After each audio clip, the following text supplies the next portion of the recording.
What is up, Misfits and Moonbasers? It's your boy Ray Recall coming at you again with another video review, and today we're going to be taking a look at another Transformers figure. This one I've had for a few months now. I just haven't gotten around to reviewing it until now, so without further ado, let's get right on into it. So today we're going to be looking at the Transformers War for Cybertron Earthrise Voyager class Snapdragon. Yes, that is right, people. Let me go ahead and tilt the camera down a little bit. There we go. So, this is Snapdragon. Very hard find. At least it was a hard find for me. And one of the most looked forward to reviews or figures by me from the Earthrise line ever since Siege came out with the other Horrorcon, Apeface. And yeah, these two are very good counterpart pieces to each other, especially considering how the G1 figures, they were the only two Horrorcons, which, if you don't know what Horrorcons are, they were late in the G1 game. Excuse me. Basically, they were a pair of triple-changing Headmaster Decepticons that had a beast mode thrown in to their triple-changing set, so... we've already reviewed Apeface. I'll go ahead and leave a link to that review in the description for this video. I know, a link in my description, video descriptions? What is this? But I'll leave a link to his review in the description down below if you have any interest in checking this guy out. So, without any further ado, let's go right on ahead into Snapdragon himself. Now, this is... excuse me, this is his vehicle mode, one of the better two of the three modes that he has. The Dragon mode is okay, the Robot mode I really like, and the vehicle mode is very good as well. It's got a lot of detail in it. Oops, go ahead, straighten those out. Sorry. It's got a lot of very nice molded in detail in it. You can see a lot of panel lining. It's very cohesive. From the bottom you can tell it's pretty much just a robot lying down, but it flows very well. It's not so much like there's just a whole robot crumpled up into a ball and plugged onto the bottom of an existing jet.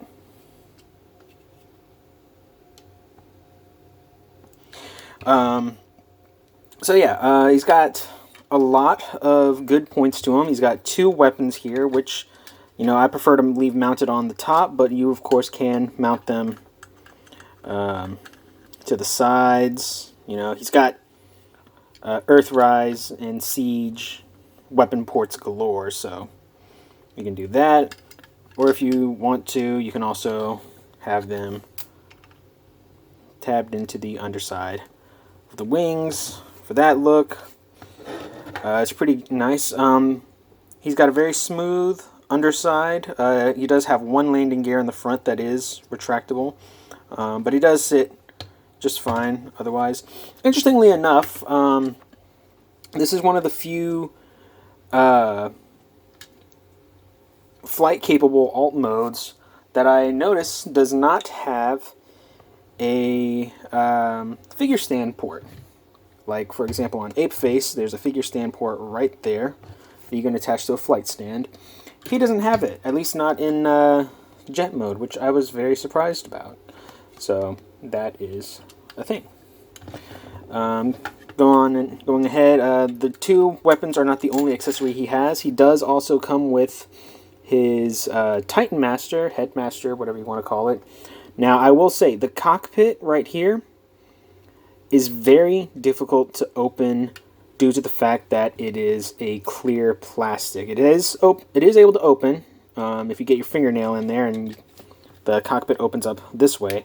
However, because it is clear plastic and the way how tight this is, because it actually does lock into place, I am very hesitant to use that function. So what I like to do in order to get the Titan Master in there is just open up this panel, and there are two tabs that go into these little slots right here.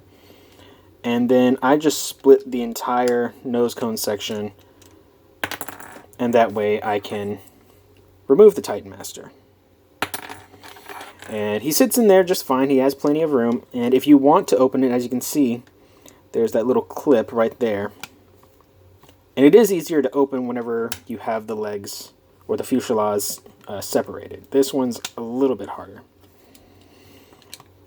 But then if you want to show the cockpit being open, just as easy, and go ahead and tab everything back together. And as you can see, it is a very, very detailed cockpit. That's not something that you usually get with Titan Master figures, but not only does it have sculpted in detail, but painted detail as well. And it is mirrored on both sides, but still, the fact that they did that, I always appreciate it. And then you can just drop the little dude in there, just like so. And then, I never like closing this cockpit. It's even more scary than opening it. So anyway, we'll just go ahead and get that out of there for now.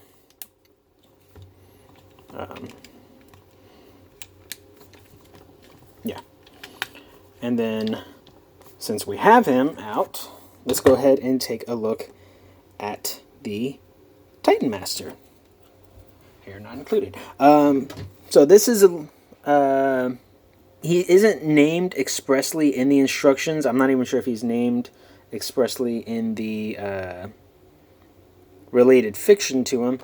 But I believe, if I'm not mistaken, this guy's name is Crunk. At least he was in G1. He is a standard Titan Master style headmaster with a ball jointed neck. Arms can only go up about that far. They are on little ball joints. They do have a little bit of outward movement, but that's about it. And the legs can fold up like that. And he has the double jointed knee. So, just for comparison, here he is with Spasma, Ape Face's Titan Master. So they are scaled just exactly the same. And you can technically use these cross-compatible in vehicle and robot modes. However, in beast mode, these are exclusive to each figure. So, and then as you can see, there is a slight difference with the style of the head sculpt, or the face sculpts, I guess. But we can get into those later. So, there you have that. Now, what we're going to do is we're going to jump right into monster mode. So, what you want to do with Crunk is just have him like this. And I will say this, getting him attached to the body in monster mode is a little bit difficult. We'll get into that as soon as we get to that point, though. So, go ahead, set him off to the side, and start working with the body. So, what you want to do is you want to come over here, untab the thrusters. They just tab in, little slot, little tab, and go ahead and fold up the wings. Gonna want to come down here and flip out the dino feet or dragon feet. I think he's technically classified as dragon, so there we go. And just leave that like so for now. Go ahead, come to the back, untab this whole section, just lift it up and out of the way, and then come to this section right here, and this will also lift out of the way. Oh, first what you want to do though is you want to take the monster arms that are oriented like this. Let me fix the camera so it's a little easier for me. Take the monster arms and just flip these up and extend them out. That will give you clearance to lift this panel up, and I don't know how well you can see it, but there's a little double, or I guess it's technically a triple hinge. You just want to bring all this back and down, and then there are these tabs right here that will go into these grooves in the backs of the legs. And so you just got to angle it just right so that it will drop into place, and that'll orient the hips for the dragon mode. And then you want to take this and there we go. You want to take this, want to take these tabs here, lift them up on these little armatures, and then just swing everything around. It is a little bit finagly. I just want to sandwich it all together, and these things will tab into the places that they need to go. Sometimes it does take a bit of finagling, but it is possible. Hang on, just give me a second.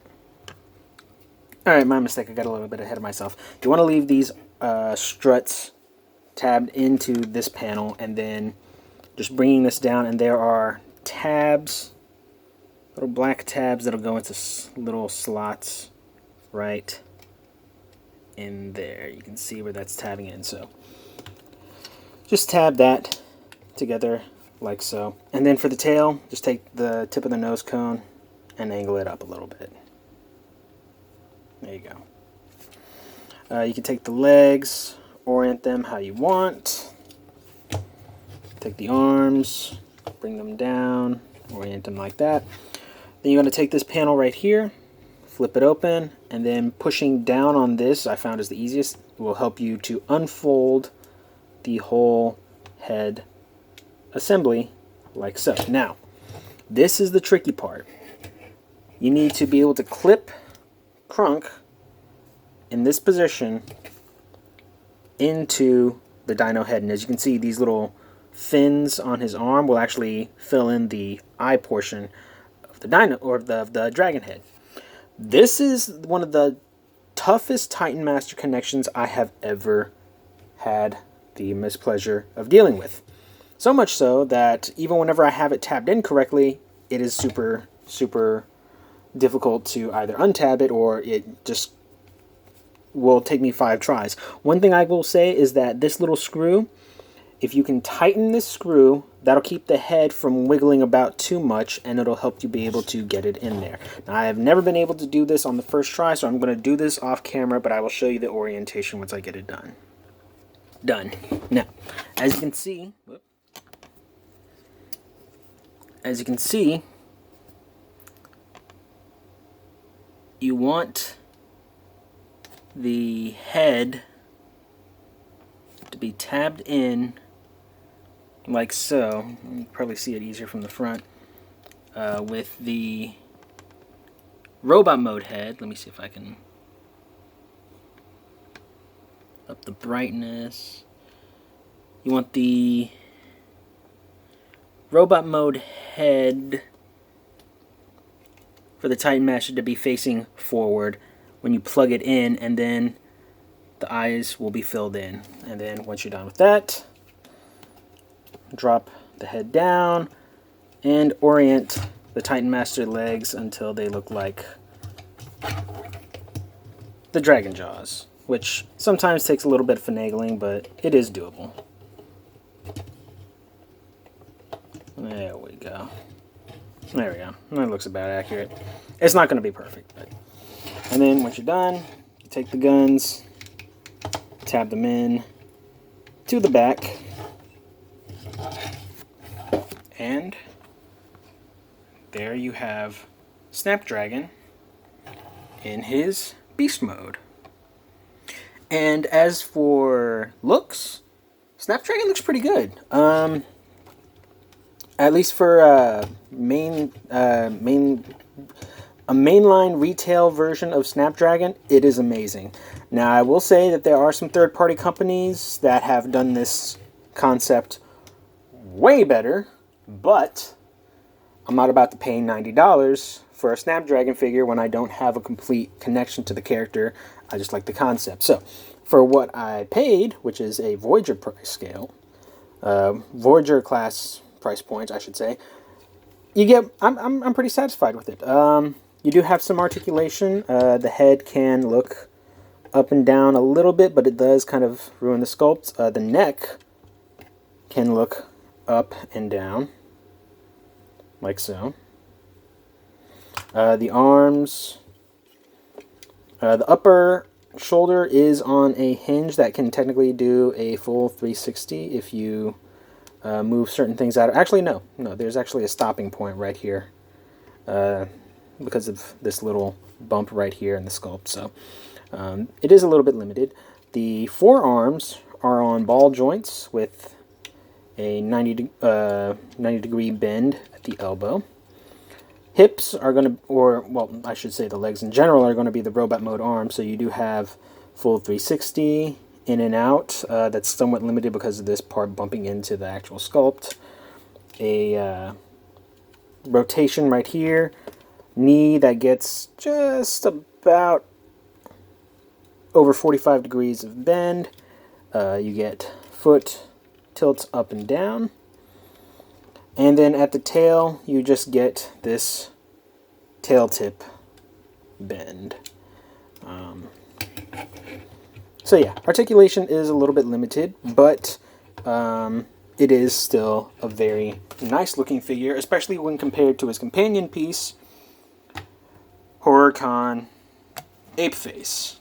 So yeah, these two do look very good together, and honestly, the faults that the monster mode has are completely ignored when you take into account how good they look together. So that's just my view on that point. Now, getting them into robot mode is technically easier from the vehicle mode, but since we're already here, I'll go ahead and just show you how to get to robot mode from beast mode. So go ahead and remove the weapons, remove the Titan Master, and then just fold up the Titan Master like you would any normal Titan Master. You know, just fold them in half, and there he is, just like so. There we go. And I do like how they kept the sculpting very similar to the fact that how the G1 Titan Master was actually designed to be the entire head unit. So they did keep a lot of the sculpting similar to that. You know how it kind of has like the eye, the nose, and stuff like that. For the G1 figure, this mouth plate would actually flip up, so it would have like a little head spike. So glad that they kept that attention to detail. Basically, at this point, you want to open up this panel, fold the head flap all the way down and around, close it up, just like so. I'm going to head and untab the back and the chest, or crotch, or whatever, and start moving it back in the opposite direction. So go ahead and move everything back to where it was. This will tab into place. Go ahead and push the arms back in where they were. There you go. And then taking this panel, you're going to want to now extend these struts just like so. And then there are tabs right here that'll go into slots right there. So you just want to take it, line it up, and if you did everything right, everything should tab in the way it's supposed to. Sometimes it doesn't always though. So I will say there's a lot more fiddling with this figure than I would like. Sometimes it takes a while to get things tabbed in. Sometimes you have to align things like 4 or 5 times before they line up just right. But when you finally do, it does pay off. Like so. So you want the tops of the struts to be flush with the top of the chest. And so whenever it tabs in, you'll see it tabs in just like so. Go ahead and bring the arms down, rotate them, and then bring out the fists. And there you have the upper body all done. Coming down to the legs, going ahead and take this, flatten everything out. Sometimes the heel spur for the feet will stay up, like on this one. Split the legs, rotate so that the white parts are facing out. You can see that there is a tab and a slot. Let's go ahead and just line that up, tab it together. And then opposite on the other side, there's a slot, or the tab and a slot. So go ahead and line that up. And then make sure that these little heel spurs are correctly oriented, and then flip the feet down. Finally, you're going to take the Titan Master, plug him in, and give him his weapons. And there you have Earthrise Snapdragon in his robot mode. And I have to say, he is a little bit plain for a robot design. It is G1 accurate, but they took very few creative liberties with it. Most of them are all just panel lining and some necessary engineering changes. I mean, it looks good. It's still a good-looking figure. I just thought that I was just surprised that they didn't do more with it. But it's not a bad thing. So, going ahead on, the head sculpt, as I showed off before, it is extremely G1 accurate to the G1 figure, and all the right character cues are there. The very square chest with the fake speed strength panel right there. All the jet kibble tucks away very nicely. And surprisingly, weirdly enough, there's no actual dragon kibble on there. That really was surprising to me, because I was expecting there to be, some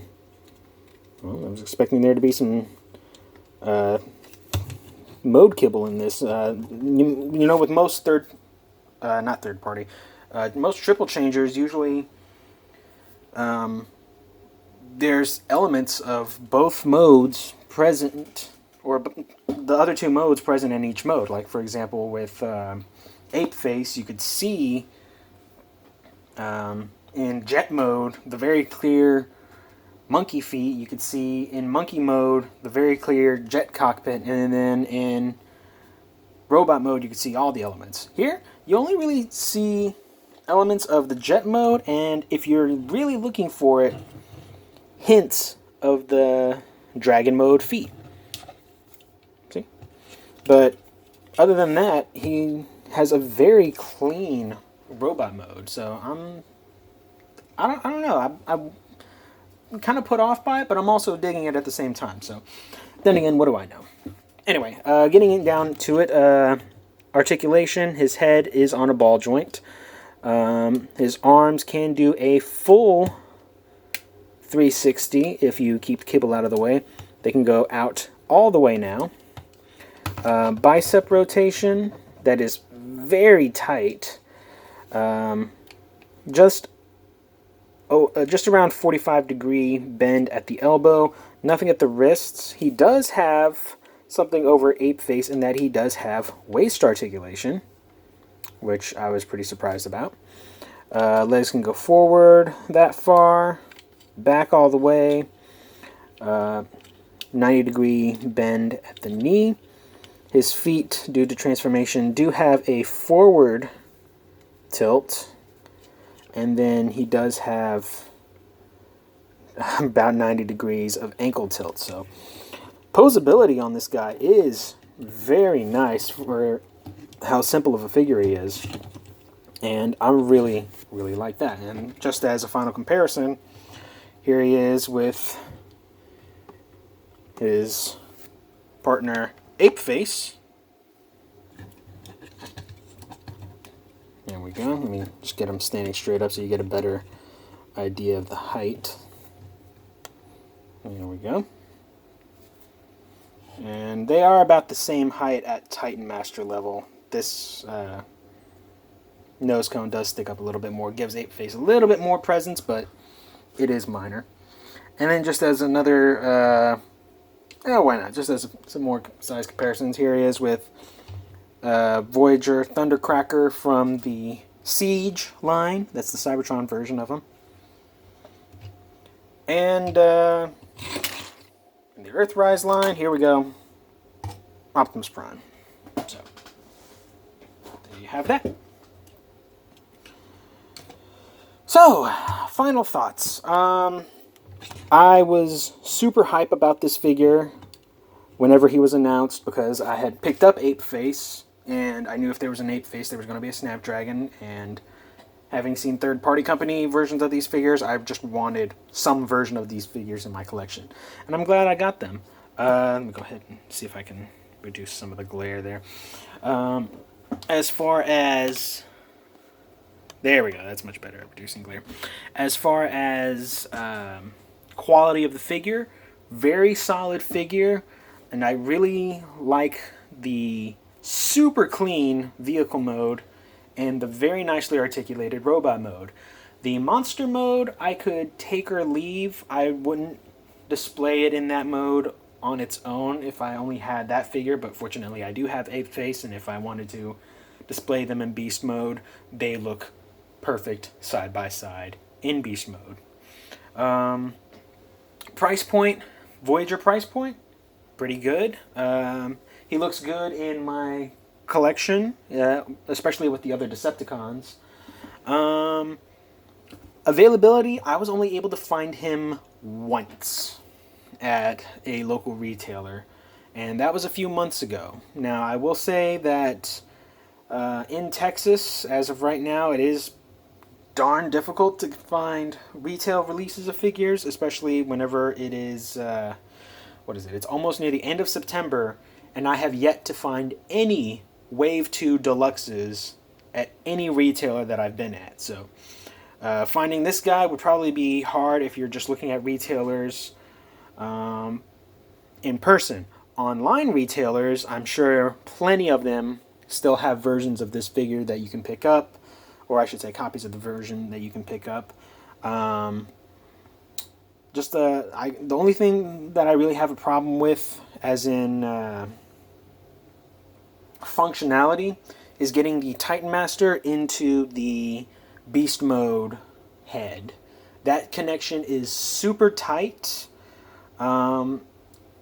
It takes a lot of finagling, and sometimes even whenever you think you have it on right, it just pops out with a slight touch, and you have to re-put it in. Once you get it in properly, it is a dead solid connection, which is good if you want to display him or if you want to play with him and stuff like that. But in the process of getting it in there, that can be difficult. In the process of taking it out, fortunately, his Titan Master, the legs are actually hard pinned in there, unlike a lot of the Wave 1 Titan Masters from Titan's Return, where they just kind of like soft clipped on.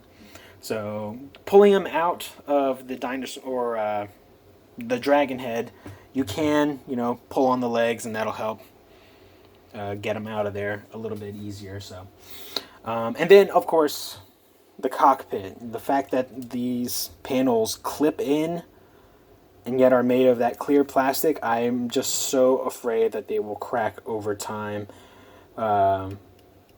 just with use. So the easiest way around that is just to, instead of opening the cockpit to put the figure in, just transform up the legs, stick them in, and then just sandwich them in there. It's super easy, gets the job done, and you don't have to worry about cracking plastic on your figure. So anyway, I think that's about all I have to say for this figure. So yeah, I think that's about it. So this has been the review of the Transformers War for Cybertron Earthrise Voyager class Snapdragon. I have been Ray Recall. Y'all have been awesome, and I will see y'all in the next video. Peace.